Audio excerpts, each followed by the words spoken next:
Estamos de volta com notícias de Fortaleza aqui pela TV Terra do Sol. O assunto agora é educação. Olha, ao longo do mês de outubro, a TV Terra do Sol está apresentando aqui no Notícias de Fortaleza módulos especiais do mês do professor na rede municipal. Hoje teremos mais dois professores que foram autores e participantes do livro Professor Autor, fazendo história, trocando figurinhas, compartilhando experiências e falando dos seus trabalhos em sala de aula. Mas antes, vamos conferir aí uma homenagem feita aí pela atriz Carla Karenina, que faz a personagem Meirinha, em homenagem ao mês do professor aqui na Rede Municipal de Ensino. Esse é um dia muito especial, não poderia deixar de vir aqui falar de vocês, 11 mil profissionais da educação do município de Fortaleza. Gente, que trabalho lindo que vocês estão fazendo. Eu reconheço e todos nós reconhecemos nas famílias o trabalho, a dedicação que vocês tiveram, né, de se reinventar, de dominar novas tecnologias agora nessa época tão difícil de pandemia e continuar com um trabalho de qualidade que a educação municipal está fazendo. Fortaleza hoje é a quarta maior rede no ranking das capitais brasileiras, 230 mil estudantes que se embevecem no trabalho de vocês. Gente, são 94,4% das crianças alfabetizadas na idade certa. Parabéns! Vim de uma família de professores, sou professora e sei o quanto que essa categoria é importante. Vocês estão trabalhando talvez mais do que antes, mas tenham certeza, vocês estão plantando uma semente de qualidade no futuro de crianças e jovens e isso não tem preço. Parabéns! Hoje é um dia para se comemorar, para se honrar, para valorizar a todos vocês que são a base de todos os outros profissionais que vão nascer no futuro. É muito importante a gente valorizar a categoria do professor. Parabéns, Fortaleza! Parabéns para a equipe toda de educação da Rede Municipal de Fortaleza. Um beijo muito grande no coração de vocês. E os nossos convidados hoje aqui no estúdio para falar um pouco sobre esse desafio do que é ser professor são exatamente a Amanda Almeida Alencar de Souza, professora da Rede Municipal, e também o Rogielison Andrade, que também é professor da Rede Municipal de Ensino. Sejam bem-vindos. Amanda, como é que é o desafio? Como foi que você chegou, se descobriu professora, ou seja, resolveu assumir essa missão de lecionar? A docência me encantava desde criança, né? Nas brincadeiras de escolinha, acredito eu, isso já fazia com que no coração, né, de educador já brotasse essa necessidade de colaborar, de participar com a transformação do mundo e da vida das pessoas através da educação. Mas o contato com a vida escolar, né, os professores, vários professores que nós tivemos, e que, na verdade, marcaram a minha vida, fizeram com que eu assumisse esse compromisso, né, com a educação. Em especial na graduação, né, que a gente tem essas referências como sendo não só do fazer pedagógico, do fazer que o professor tem, mas da importância que ele leva de lecionar, de semear realmente essa necessidade de quebrar esse ciclo de pobreza e de transformação de vidas que a gente vem acompanhando não só, né, na educação pública, mas de um modo geral nas próprias, nas redes sociais, na forma que a gente percebe que esses meninos, eles começam a interagir quando eles têm realmente contato com os vários letramentos sociais que na escola, de alguma forma, isso é levado por nós professores. Amanda, você leciona onde? Na Rede Municipal de Ensino aqui em Fortaleza? Atualmente na Escola Sinop Pinheiro, né, que é uma escola municipal de 6º a 9º ano, mas que tem ensino da EJA. Qual é o bairro? Messejana. Messejana. E aí trabalha aí tanto com a educação de jovens e adultos, como também com os meninos aí na 6ª série, é isso? No caso, 7º e os 8º. 7º e 8º. Qual é a faixa etária, mais ou menos? É por volta de 12, 13 anos até os 14, né? Que aí com 15, a maioria deles, se não tiver conseguido, né, chegar no tempo na idade certa desse processo, nesse primeiro momento da educação básica no ensino fundamental, aí eles vão para a educação de jovens e adultos. Entra na parte da EJA. Da EJA. E você, Rogério, como foi que se descobriu professor, resolveu abraçar aí o magistério aí como profissão? Realmente é um privilégio muito grande poder representar os meus colegas aqui nessa oportunidade hoje. Ainda mais ao lado da Amanda, que é uma colega que eu conheci através desse processo do professor autor e também já é alguém por quem eu tenho bastante admiração. Então, o tornar-se professor é um processo, né? Acho que essa palavra já mostra essa coisa do processual. Também teve muito essa coisa da brincadeira de criança, das vivências e tudo mais. E, de fato, a graduação me despertou esse meu lado professor, né? No curso de letras eu tive muitas disciplinas teóricas, mas foi principalmente no momento do estágio, né? Para mim, as disciplinas de estágio, elas foram além de uma etapa de formação, de preparação para a docência, foram muito divertidas, foram muito prazerosas para mim, porque eu pude pensar como tudo aquilo que eu aprendi teoricamente podia ser articulado na minha prática, né? E eu vi também que todos os meus estudos, todos os meus interesses de pesquisa e de leitura normalmente se voltam aí para como essa teoria pode ser articulada à prática, pode ser pensada na transformação dos sujeitos, né?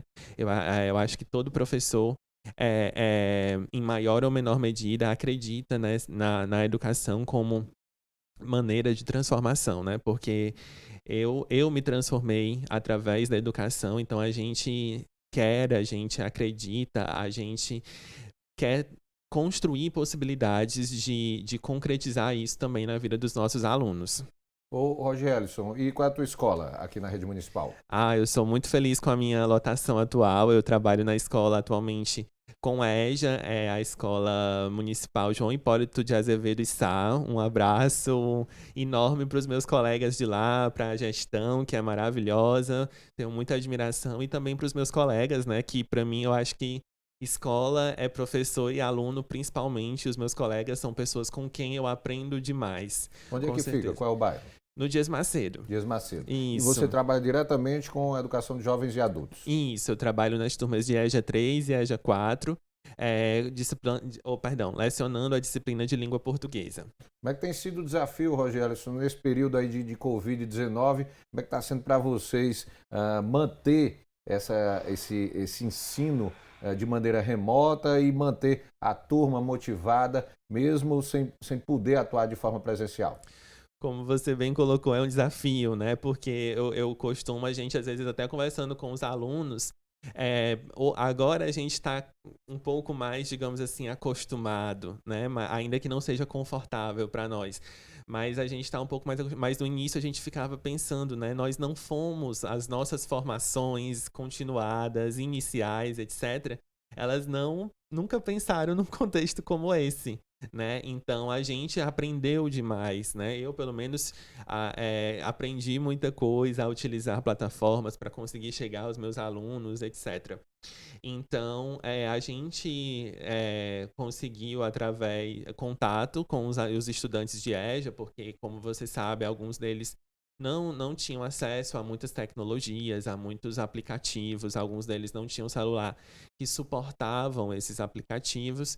Então a gente foi conseguindo contato e a gente está dia a dia, né, fazendo atividades, conversando com eles por áudio. Alguns deles se sentem mais acanhados, então não querem tirar dúvidas no coletivo, né, algo que é muito propiciado pela sala de aula.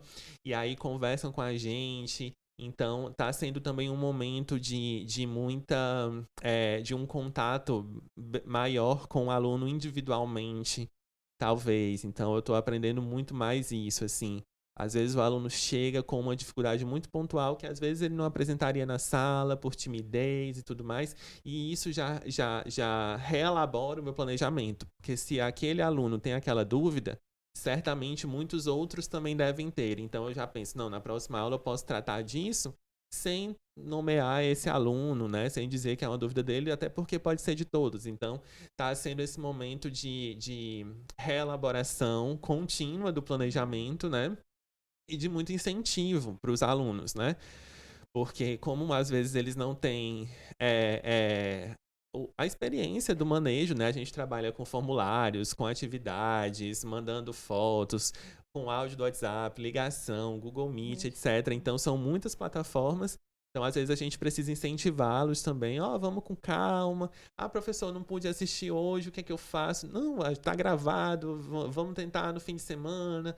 Separa um tempinho. Então, está sendo também um momento de muito incentivo, né, para os alunos poderem se engajar nesse contexto. E você, Amanda, como é que tem sido aí nesse período, esses meses em que os professores tiveram que, de certa forma, se reinventar para poder manter a motivação dos alunos através desse ensino virtual? A primeira coisa assim, que a gente sempre procurou ver é a questão de trabalhar a equidade, né? Não adianta a gente correr para essa necessidade dos letramentos digitais se a gente sabe que os nossos alunos, eles muitas vezes não têm esse alcance, né? Então, a plataforma que a gente mais utiliza na escola é o WhatsApp. Né? Então, assim, você imagina o que é ter de cada professor, né, na disciplina em que ele leciona um grupo, e nesse grupo as aulas são ministradas. De alguma forma, né, esses alunos têm esse contato, né, e a interação, quando possível, porque realmente tem uma necessidade, a demanda que a gente recebe, realmente não é possível que se faça o uso do Google Meet ou de outras plataformas digitais. Então, a gente faz esse encontro mais próximo, né? E tem sido muito produtivo no sentido de dizer assim, não é o ideal, claro, né? Nada substitui esse contato, né, do momento presencial, da interação realmente com o aluno, principalmente os nossos alunos da educação de jovens e adultos, porque eles têm essa necessidade de serem ouvidos, de se sentirem parte, né, de terem esse sentimento do pertencimento daquele local, né? Então, assim, falando para você da comunidade que eu observei, que foi nesse trabalho, né, com o projeto, né, do fanzine, eu pude perceber como a comunidade do Barroso, que foi a escola na época, né, como ela era carente dessa questão dos letramentos sociais. Então, a escola era que, na verdade, ia fazer essa disposição. E agora, nesse período da pandemia, o que é que a gente está possibilitando também para eles, né? Os PDFs ou alguns arquivos que eles possam ter minimamente o acesso, eles vão ter condições de, pelo menos, ter, de alguma forma, a receber uma intervenção, de alguma forma, com a educação, e eles vão poder também participar, porque assim, o processo do letramento digital é uma construção, não é algo que vai ficar finalizado, que vai ser construído de uma forma finalizada agora nesse período de pandemia. Eu acredito que essa readequação curricular, né, o Rogério se colocou aqui muito bem, ela vai fazer parte agora das nossas vidas, né? A gente se reinventa o tempo todo, né? Porque esse fazer docente realmente é desafiador e todos os dias a gente vê isso. Mas esse olhar da inclusão, de colocar mesmo, de não deixar nenhum aluno para trás, foi o que nos fez mesmo pensar de que forma mais eficiente seria ou que a gente conseguiria alcançar o maior número de alunos. Então, assim, eles enviam, tem aluno que consegue enviar por e-mail, tem aluno que consegue fazer print da tela, tem aluno que já consegue minimamente algumas habilidades digitais que eles precisaram. E que não tinham, né? Exatamente. E isso está servindo também para a vida deles, porque antes você ia preencher um formulário e você não conseguia, né? Porque às vezes precisava minimamente de algumas condições de letramento. Então, alguns deles foram pedir, por exemplo, os auxílios, né? Os auxílios que foram concedidos e estão sendo concedidos agora nesse período da pandemia. E com esse recurso de conhecer alguma coisa já do letramento digital, eles já puderam fazer. Então, assim, serve de alguma coisa, né? Alguma funcionalidade, né? Vai ter para a vida deles. tudo que eles estão aprendendo. Eu queria ressaltar, inclusive, no que se refere a isso, né? Quando eu trabalho com uma nova plataforma, eu gravo um vídeo para eles ensinando como pode, como é que acessa, eu faço um tutorialzinho. Porque, para o caso de alguns deles, obviamente, já sabem, mas outros têm muita dificuldade. Aí eu disse, não, olha aqui, tem esse vídeo aqui que eu gravei para vocês, com essa atividade, para vocês poderem ter acesso.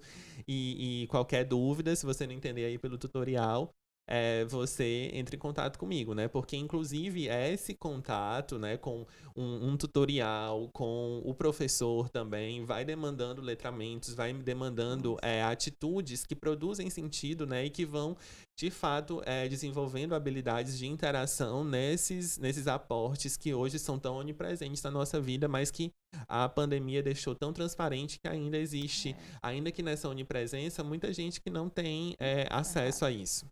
Olha, o mês de outubro, na rede de ensino municipal, tem a agenda repleta de atividades dedicadas aos quase 11 mil professores. As ações fazem parte do calendário anual da Secretaria Municipal da Educação, em homenagem aos docentes pelo Dia do Professor, celebrado em 15 de outubro, e contemplam uma série de iniciativas ao longo de todo o mês. Amanda, nós estamos aí ainda vivendo esse tempo aí de pandemia, mas a gente tem visto que experiências desenvolvidas pelos professores da rede municipal têm ajudado exatamente a garantir realmente o engajamento cada vez maior dos alunos. A gente, em programas passados aqui, relacionados à educação, contamos a história de um professor que usa o cordel em sala de aula. Então, a questão do se reinventar, de buscar novas experiências, novas alternativas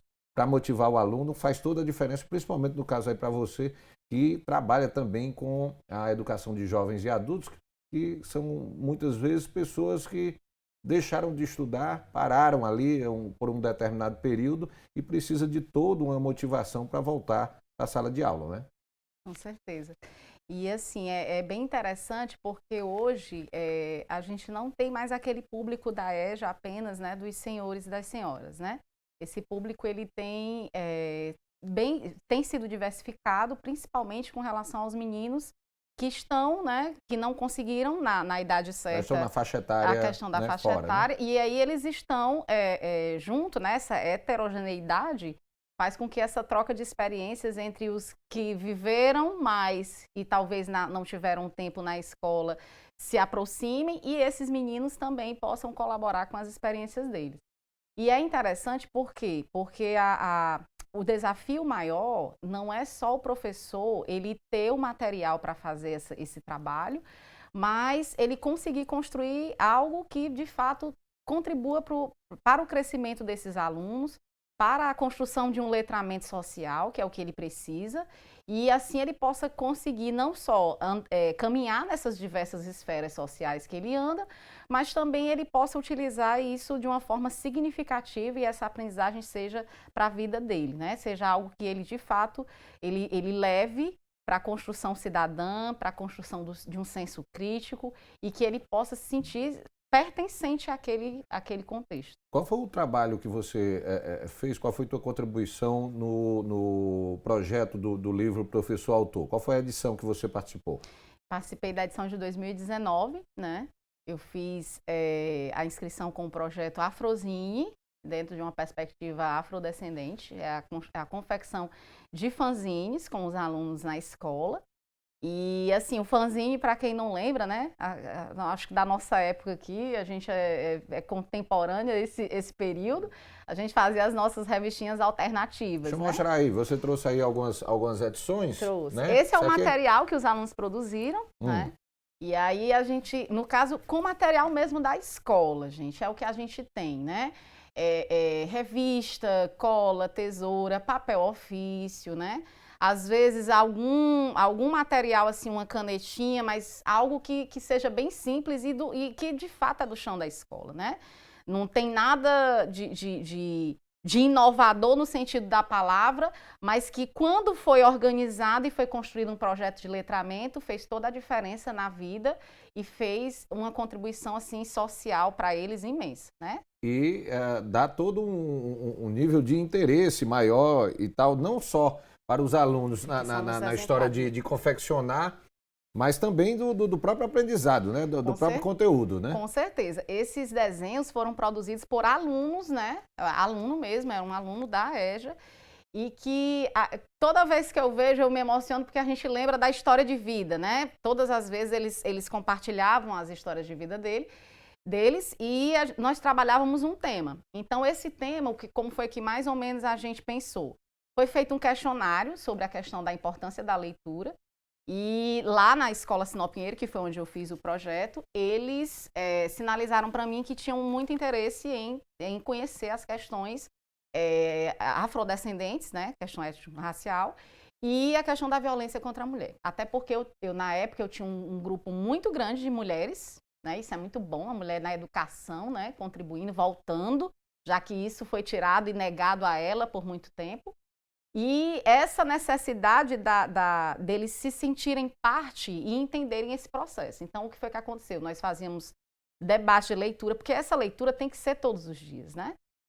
Vídeos, filmes, alguma coisa que pudesse contribuir, uma imagem, uma leitura de imagem, algo social. E aí, nesse desenvolver, eles faziam, né, com recorte, com o que eles tinham para expressar os sentimentos, o que eles gostavam, e eles produziam as folhinhas do fanzine. Depois elas foram organizadas e aí se tornou o exemplar da revistinha, né?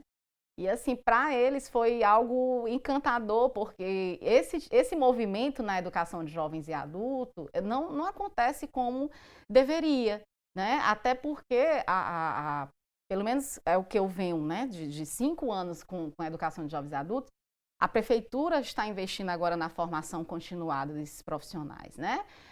Os programas que estão sendo voltados para essa questão da formação do docente, eu acredito que vão fazer toda a diferença na sala de aula. Vão contribuir para que esse professor ele se prepare melhor, né? Ele possa realmente ter uma condição melhor de chegar e atender essa necessidade dos alunos.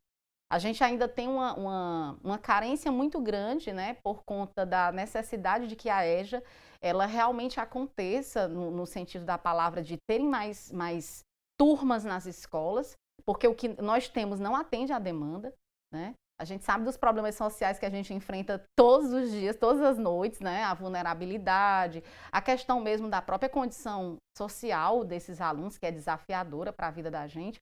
Mas, assim, a gente precisa, né, fazer com que todos, né, nenhum aluno realmente fique para trás, que todos tenham a condição de acesso e que essas condições de acesso também sejam dentro das possibilidades de cada um, né? E você, Rogérison, qual foi o teu trabalho, qual foi a tua contribuição? Você participou em que edição aí do projeto do professor autor? Sim.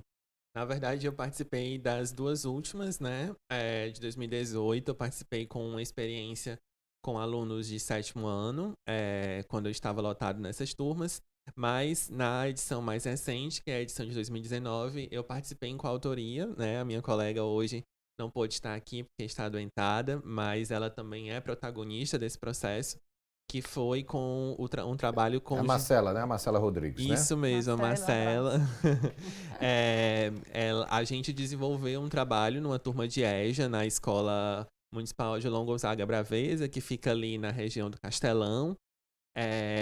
E foi uma coisa muito singular, né? Toda experiência é singular, mas essa tem um quê de especial para nós, porque foi uma experiência piloto, né? Porque a turma de EJA estava sendo ofertada à tarde, uma vez que naquela conjuntura social, aqueles alunos não podiam estar na escola à noite, né? Por conta de questões de violência, enfim.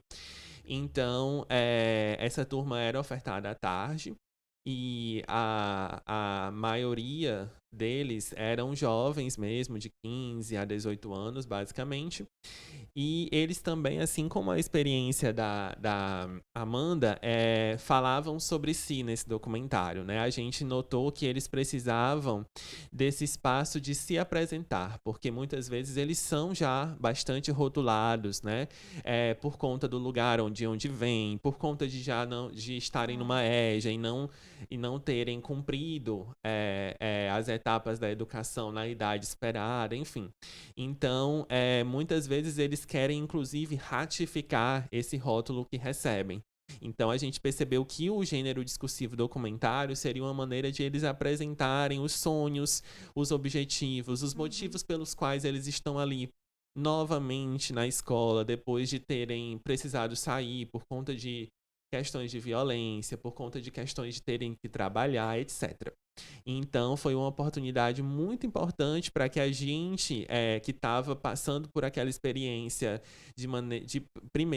primariamente, né, porque era uma primeira vez que a turma estava sendo ofertada à tarde, então foi uma oportunidade importante para que a gente percebesse, não, quem são esses alunos, o que a gente precisa fazer para torná-los mais engajados como cidadãos, para fazê-los pensar mais criticamente dentro do contexto em que eles vivem. Olha, o mês do professor na rede municipal, aqui em Fortaleza, é uma das ações da política de valorização do professor na rede municipal de ensino, que tem a proposta de reconhecer o desempenho docente comprometido com o sucesso dos educandos. Amanda, essa questão da valorização, a gente estava conversando aqui na hora do intervalo, a valorização do profissional, do profissional de educação, né, do professor, é fundamental para que ele tenha cada vez mais, né, aquela vontade de estar se capacitando, de estar aprendendo e poder transmitir isso da melhor forma possível para o aluno, né? Com certeza. E como eu estava na nossa conversa, né, já lembrando da importância dessa valorização e lembrando da importância também de se investir na formação continuada do professor, né? Não só com a questão desses momentos, né, de reflexão, de troca de experiências, mas também realmente dando a oportunidade aos professores que eles possam ter esse retorno, muitas vezes, da vida acadêmica, dos estudos, né? Eu sou fruto do Profiletras, né? Profiletras da Universidade Estadual do Ceará. Atualmente a gente tem um multiprograma também que investe tanto nessa formação do mestrado como doutorado. Então esses professores, eles estão tendo a oportunidade de mesmo estando trabalhando, eles terem acesso a dar continuidade a essa formação acadêmica de alguma forma. E assim, claro, né, a valorização e fazer com que isso possa acontecer, porque vai ser valorizado o profissional, a questão da carreira também que esse profissional hoje vai fazer e essa contribuição social que vai ser trabalhada, porque eu digo para você, a nossa vida depois que a gente começa a voltar a esses estudos na sala de aula não é mais a mesma. A gente se torna e vai se transformando realmente em um professor melhor, que tem uma condição de atender às demandas sociais de uma forma melhor, e sem contar que hoje com a BNCC, né, a necessidade de você preparar o estudante para atender, para estar realmente com condições de se preparar para as demandas sociais, a gente precisa realmente ter uma formação que seja voltada para isso. E é importante também que o poder público possa também dotar os professores a questão do material de trabalho, né? No caso do professor, é o livro, é hoje essa questão do chip, do celular, sim. De um tablet. Tudo isso aí são equipamentos, é um material que vai auxiliar bastante o profissional de educação a conseguir realmente passar um conhecimento melhor para os seus alunos, né? Principalmente, aí eu falo em especial aqui, né? A gente tem o programa, o PNLD e o PNLEN, tanto para o ensino fundamental quanto para o ensino médio. Mas a EJA, gente, ela não é atendida.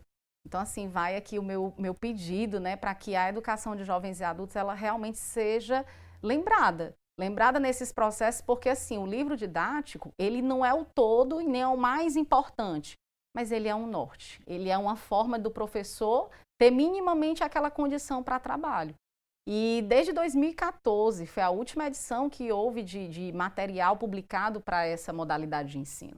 Né? Então, assim, o nosso amado Paulo Freire, né, com toda a sua contribuição à educação, levantava essa bandeira da necessidade da resistência da EJA, mas a gente percebe que no próprio documento da BNCC foi esquecido. Né? Então, essa invisibilidade que se tem da própria EJA, ela não deixa, né, com que a gente perceba outros problemas que acontecem. Então, assim, o professor, ele precisa mesmo hoje, para ele trabalhar com a educação de jovens e adultos, se ele depender só do sistema mesmo, do que as secretarias oferecem, não dão conta. Porque não tem material. Então, assim, ele precisa criar o material. Aí tem a situação da própria precariedade do que a gente às vezes encontra, né, nas escolas. Às vezes as condições mesmo de acesso desses alunos também não é muito boa. Né? Então, assim, é preciso que se tenha um material didático que possa falar essa língua dos meninos, e em especial prepará-los, né, dar uma condição. Se a gente pensa numa educação pública de qualidade, né, volto a afirmar aqui, com equidade, em que eu possa possibilitar todos os alunos, todos mesmo, sem nenhum, né, ficar para trás, eu vou precisar garantir que eles tenham os mesmos direitos de acesso que os demais têm.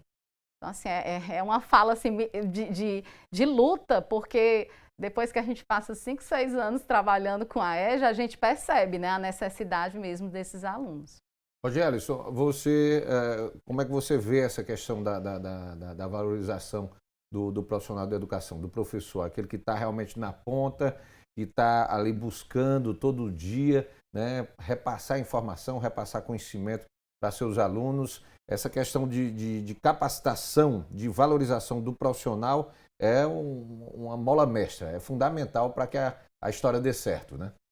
Com certeza, e obviamente, né, eu tenho muitos colegas que trabalham tanto na rede pública municipal, quanto na rede pública estadual, colegas que trabalham na rede particular de ensino aqui de Fortaleza. Então, essa questão da formação continuada, do suporte, né, para que o professor consiga empreender aquilo que ele quer, aquilo que ele gostaria, aquilo que ele aprendeu nessas formações é muito importante, né? Também, assim, às vezes a gente tem algumas formações continuadas, algumas propostas de formações continuadas que não consideram o protagonismo do professor. Então, muitas vezes o professor passa por uma revisão de conceitos.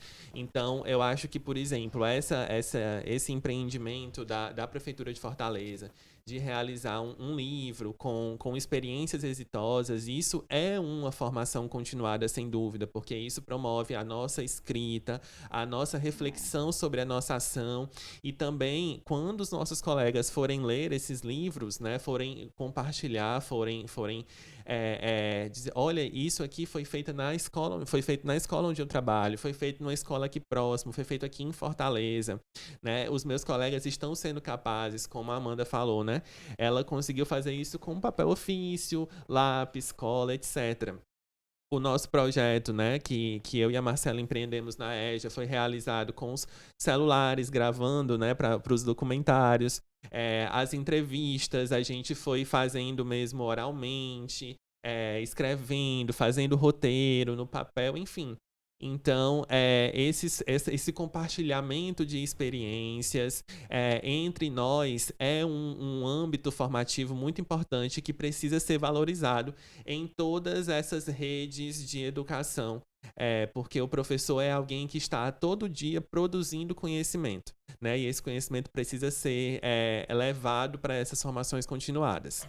E, Rogélisson, a questão de que os professores poderem fazer exatamente essa troca de informações, de experiência, também ajuda muito. É o caso, por exemplo, aqui no caso de Fortaleza, da Academia do Professor, que hoje permite exatamente oportunidades de formação, de capacitação e também de troca de experiências, né? Com certeza. Ano passado a gente apresentou, né, inclusive as experiências do professor autor lá no Outubro Docente, no evento do ano passado, foi inclusive o momento da inauguração, né, da Academia do Professor, e é um espaço realmente para esse intercâmbio de experiências que é sempre muito enriquecedor, né? Eu fui apresentar ao lado da Marcela e outros professores apresentando. Então eu aprendi muito com esses colegas, ao passo que eles também aprenderam muito com a gente, né? Escutei a Amanda falar também, então eu fiquei, nossa, isso eu também posso fazer com os meus alunos da EJA, em qualquer oportunidade, é possível, né? E é esse o caminho, eu acho que a gente precisa muitas vezes ter, né? Essa formação continuada que valorize as experiências do professor e nesse processo de valorização amplie, né? Porque a nossa geração já não é a mesma, né? Então também, como a Amanda colocou, essa questão de que a gente precisa pensar, ter um aporte didático, né? Para esse momento, nós estamos em 2020, século XXI, as necessidades de letramento que outrora eram importantes, agora já são outras, né? E a gente precisa ter o aporte didático para que a gente possa formar esses alunos que possam se engajar nesses novos processos de interação demandados pela sociedade de 2020. Maravilha, Rogelison. Gostaria de agradecer a você, também a Amanda, aqui pela presença aqui no Nós que Notícias de agradecemos. Fortaleza, aqui da TV Terra do Sol. Parabéns aí pela passagem do Dia do Professor, esse mês aí de comemorações, mas também de muito aprendizado, e que vocês continuem abraçando essa causa, que é a educação, que é tão importante para a formação aí de jovens, de crianças e jovens aí para a nossa sociedade. Muito obrigado pela presença. Nós vamos a um intervalo comercial, daqui a pouquinho a gente vai voltar aqui no Notícias de Fortaleza falando de empreendedorismo e também de inovação. É um intervalo rápido, daqui a pouquinho eu estou de volta.